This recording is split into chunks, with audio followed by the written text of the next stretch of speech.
மேடையில் நின்று பேசிகிட்டு இருந்தால் எதுவும் வேலை ஆகாது. தரையில் இறங்கி நடந்தால் தான் தெரியும். செருப்பு போட்டு நடக்கணுமா இல்லை சாதாரணமாக நடக்கணுமான்னு.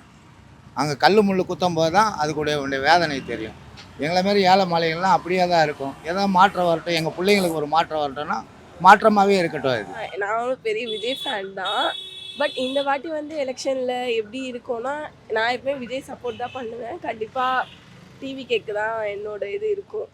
ஸோ கண்டிப்பாக ஜெயிக்கும்ன்றது ஒரு இது எனக்கு இருக்குது பாசிட்டிவ். நாங்கள் என்ன சொல்கிறது, விஜய் தான் வரணும்னு பார்ப்போம், டிவிக்கே தான் வரணும்னு பார்ப்போம். அவர் புதுசாக ஆட்சி தொடங்குறாரு, இது வரைக்கும் வரல. இருந்தவங்க 2 பேர், ஏடிஎம்கே டிஎம்கே பிஜேபி. புதுசாக ஒரு ஆட்சி அமைஞ்சால் நல்லாயிருக்கும். அதனால் பொம்பளைங்க பாதுகாப்பு நல்லாயிருக்கும் அவர் ஆட்சி வந்தால். நம்மளுக்கு சொல்ல தேவை அவசியமே இல்லை, எல்லாருக்கும் தெரியும், மக்களுக்கு தெரியும். இப்போ 5000 கொடுத்து எதுக்கு?